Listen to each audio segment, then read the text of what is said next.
congratulations on your series. Is it Restorage? How do you pronounce Restorage, yes, it? Restorage. Restorage. Well, more of a congratulations being showcased at the upcoming Slamdance Film Festival in a few days, one of the Yeah. most prestigious film festivals in the world. So how do you feel about that? Well, first of all, thank you for saying that and having me on. And I feel great. I mean, it's sort of like surreal and um feel a little bit like we're, scrambling to, make the most out of it, but we're like also really pumped and Caleb and I are going and our wives and then a couple of people from the production and cast are going. So it's going to be like a big kind of family getting to go and just experience Utah and honestly like see other films and meet other filmmakers. So we're really super super excited. Well, it is very rewarding to basically sit down with an audience to see your work. So let's ask that obligatory question. Where the original idea came from for your series? Yeah, so it's definitely hard to talk about it without Caleb because it was both Caleb and I. Um, but the way that it goes is in like 2021, about a year before we started filming Restorage, Caleb and I were shooting like a sketch comedy video in a studio. And the owner of the studio pulled me aside because he heard Caleb and I and like the crew that we were just all laughing and having fun and having a blast. So he pulls me aside and he's like, "Hey, sounds like you guys are having a blast. It sounds like people I would love to work with. I own a storage facility. So if you ever need a storage unit or a facility for a short film or a location, you can use it. Just let me know." So when that happened, Caleb and I like brought Caleb in. I was like, dude, he said he would let us use his space. So, what if we come up with some idea? And both Caleb and I were kind of throwing out ideas and my big like the thing I'm really drawn to is dramedies. And so I was telling him like, what if we did something that was like a Kim's Convenience? It's sort of like all around one location, but it's not about the location. Maybe it's like a storage unit or something. And then Caleb, uh, in his very Caleb fashion, was like, "That's awesome. What if the storage unit was a portal?" And then from there, we just kind of started to like toy with the idea of like, okay, well, what if we did something that was really grounded and character driven, but also had sci-fi elements to it that still was within like a very confined space of the storage facility. So that's kind of like we were kind of forced into a corner and then we sort of, exploded with ideas from there. So so you could have easily done this as a short film, could have easily done it as a feature film. So Yeah. how did it morph into a series, or that's the thought right now? Yeah, so we didn't want to do a short because the executive producer he like approached us and I was like, "Hey, I could make a short, but what if we do something that's different? I would love to do a feature, like absolutely love to, but I also know that that's maybe going to cost more than what we have available to us. So what if we like split the difference and we made something that was sort of in between, still kind of telling a bigger story, but also like not fully fleshing it out. So we wanted to do it in that way just to kind of see like where it could go, if that makes sense. Like with a short film, we've had some experience with short films where a lot of times it might go to a festival or it goes on an online festival and people get to see it and it's awesome, but it kind of ends there and we still haven't done a feature. So getting to do something like a pilot, we were like, maybe there's a chance that we could use this as an opportunity to pitch this concept, whether to a different audience or investors or something to be able to turn it into a series because a big like inspiration for us was shows like Dead to Me or Living with Yourself that are on Netflix. They're like 30-minute dramedy genre kind of pilots. And so just seeing the success of that you can tell a bigger story um over a span of episodes versus a short and just being confined to like an hour and a half or 2 hours That was just interesting. Like, let's explore it and see what happens. So what do you anticipate this Restorage storyline like over how many episodes and how much have you written out for a story already? Yeah, so we have 8 episodes outlined. So we have the first season outlined, and we very much treated, without giving any spoilers away, like we very much treated the first season the way we kind of approached just the first episode, and that we wanted to like have some pretty clear character arcs and then a bit of a cliffhanger, to where it like leads the audience wanting more. That's what we did with the episode, the pilot. And so same with the first season, is like there feels like there's some pretty clear character arcs and it feels like there's some resolution, but then there's still quite a few things that are left um open-ended, and not even open-ended, but teased a little bit so that it could continue on to something else, or it could just stop at 8 episodes. So right now we have 8 episodes outlined. And I mean, and we also have like like a feature adaptation, but both Caleb and I really believe that this project is best told as a series, simply because of the ability to be able to explore all of the characters in depth, with a lot more nuance. And there's just a lot of like, it gets more comedic and it gets weirder also in the future episodes. But yeah.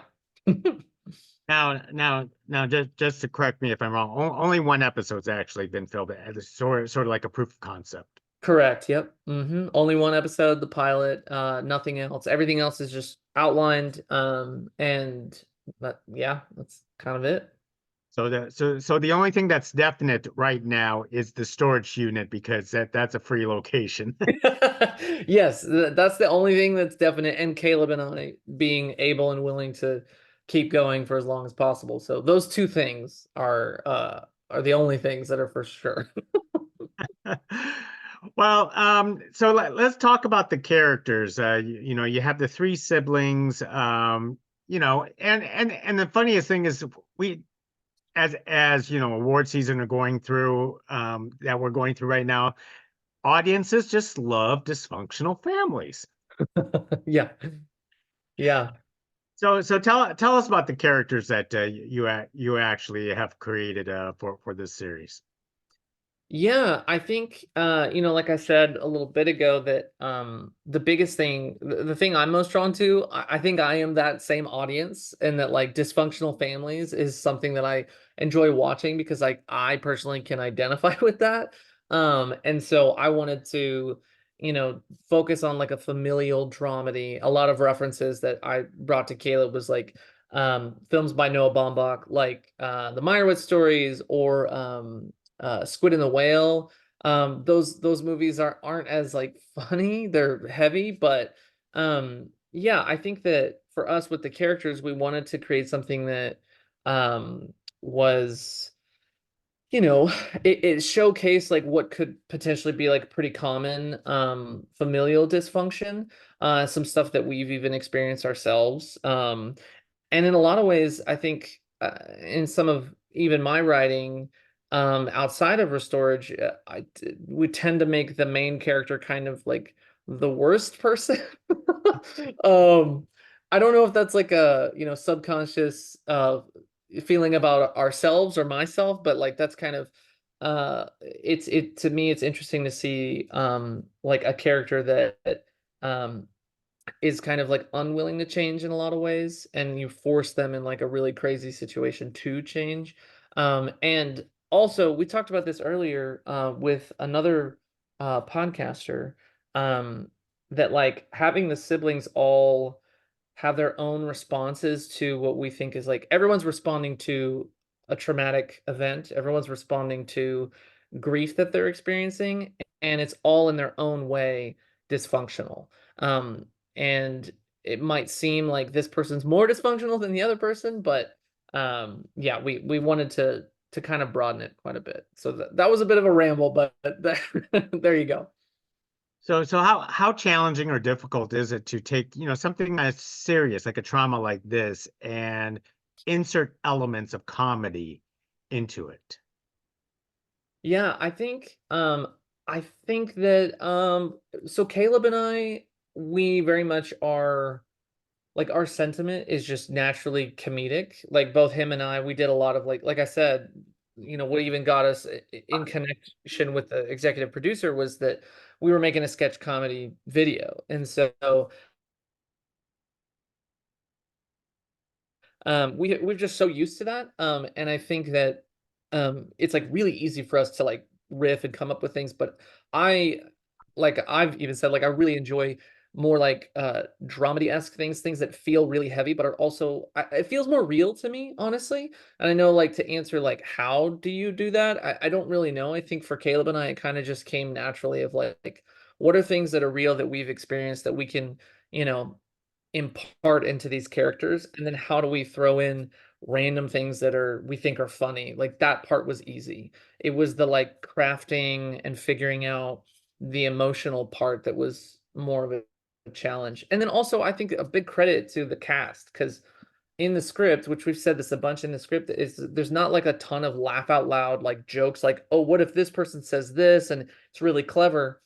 It's kind of just like silly throwaway jokes, but the cast really sold all of the just everything. They made it really funny because of how they played it themselves. Which so I think that that's just like a huge testament to casting and having the right cast. So yeah.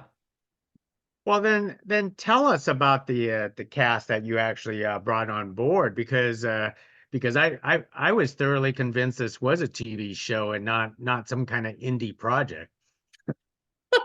That's amazing to hear. And I hope that everyone feels that way and then is blown away and then is like, well, let's make more because that's what we want. The casting is funny because we were able, because we got connected with this executive producer, we were able to have a little bit of a budget, which was exciting. And a big thing we wanted to do was spend, Caleb and I were like, let's put all of our money towards the things that are seen on camera.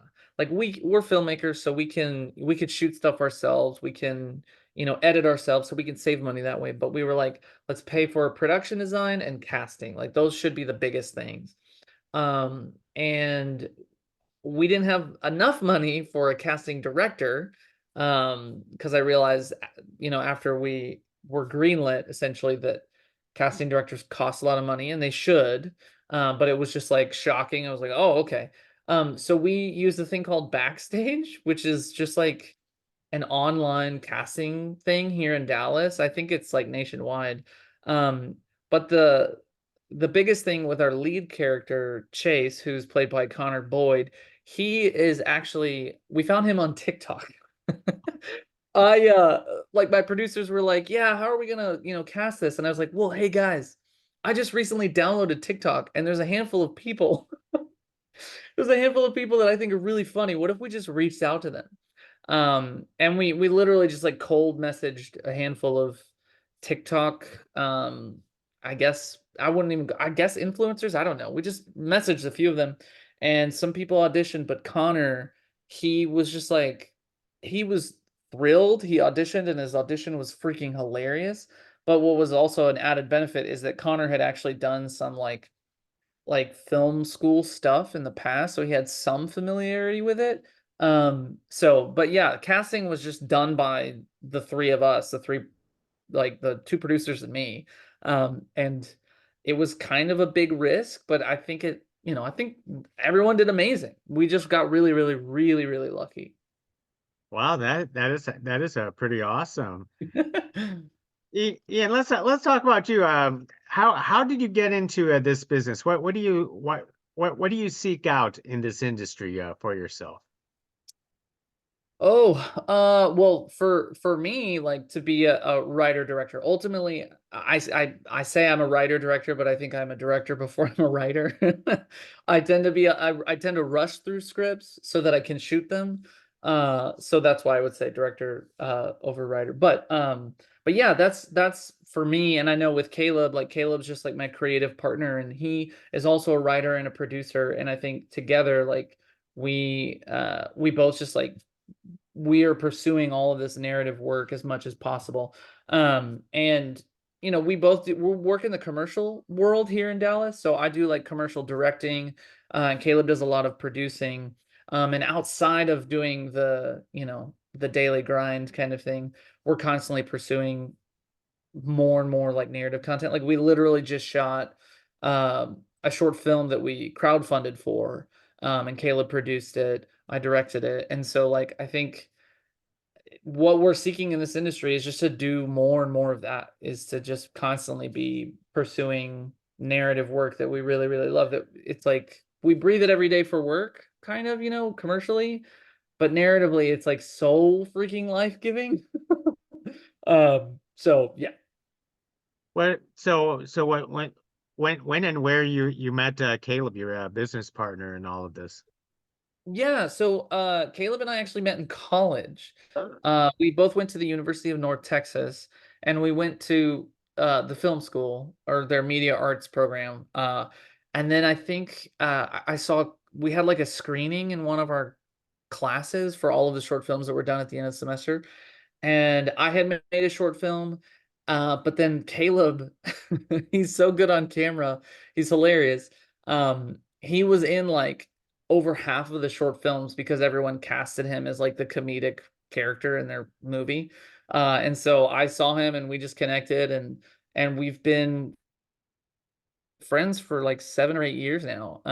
And we've just constantly, we've done a lot of short films. We've done all those like 24-hour and 48-hour film races that are the most grueling thing to do, but we've done it together, and it's been a ton of fun. And Caleb's, I mean, just the best. So when you two actually work with each other, is it working in like conjunction with each other, or sort of like two parts that just fit together? I think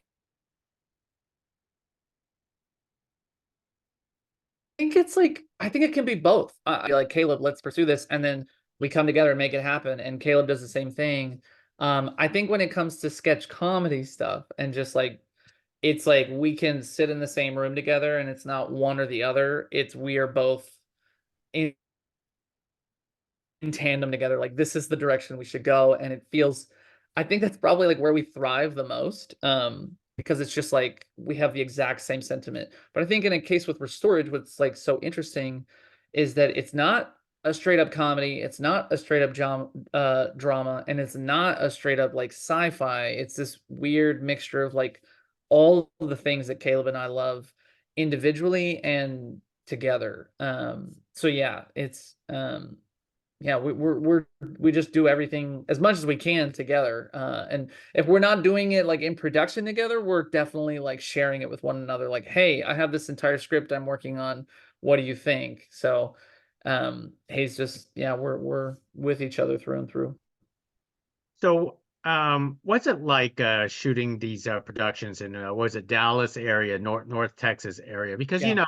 sometimes we think of like these productions, they're like in Atlanta or Los Angeles or New York, but once in a while we will hear something out of Dallas. Yeah, I mean, I think, for this we were really incredibly lucky. Like, I have really good friends. My friend Ryan Pauly, who's a writer director, and my friend Grant Wakefield. They both own a company called Weekend Video, and we've also collaborated together the past like several years. They helped me make my first short film. They've helped me make every short film I've made. They've just been so generous, and they're like, they do a lot of commercial work. And so they have a lot of connections to like really amazing, talented crew in Dallas that's willing to like kind of go above and beyond. And they're not just in it for a paycheck, if that makes sense. So I think that that's like something that was really special, or that is something that's really special about Dallas, is that everyone here is so eager to do narrative work that when it comes their way, they're not just like saying yes to everything, but like when they see someone with a vision, when they see a story, they're like, I want to do this because it's fun. That's why everyone got into it. And I think shooting here in Dallas was like, it saved on cost because we didn't have to travel.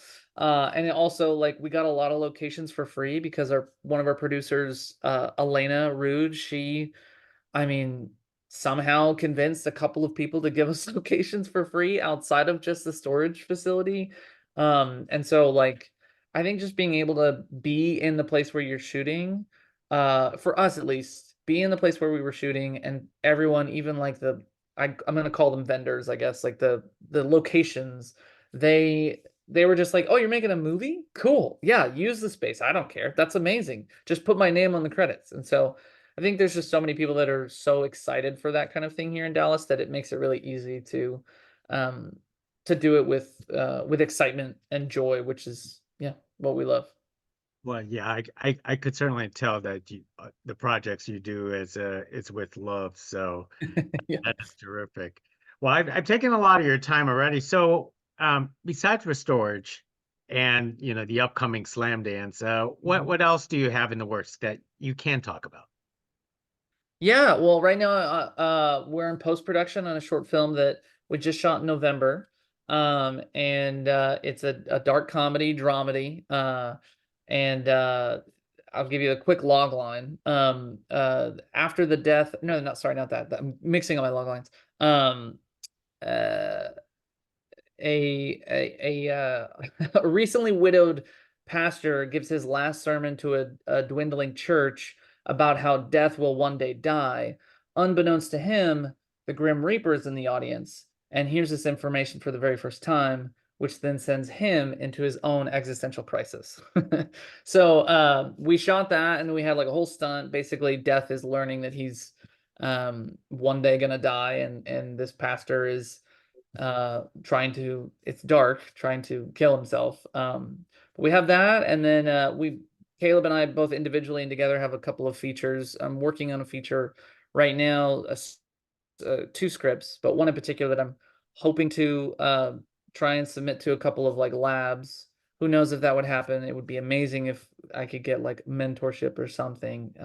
So yeah, that's pretty vague, but outside of the short film, it's like features that we're just trying to get something off the ground with. Wow, you know what? That sounds great. It looks like you're keeping busy. So, Yeah. hey, congratulations on your pilot for Restorage, and congratulations to Slam Dance. You're you're doing a lot of stuff, I guess. I'll just have to say and end it with a quote from the Reagan era. If it ain't broke, don't fix it, right? Yeah. Well, thank you so much for seriously, like, chatting with me and asking this. I wish Caleb were here, but I can't speak highly enough of Caleb. I love him to death. And but thank you so much for asking, like super honored and humbled to even be here. Seriously. Hey, not a problem, not a problem. I'm certainly we're going to do this again next time. I hope. Thank you very much, Ian. Really. Yeah, all right. Take care.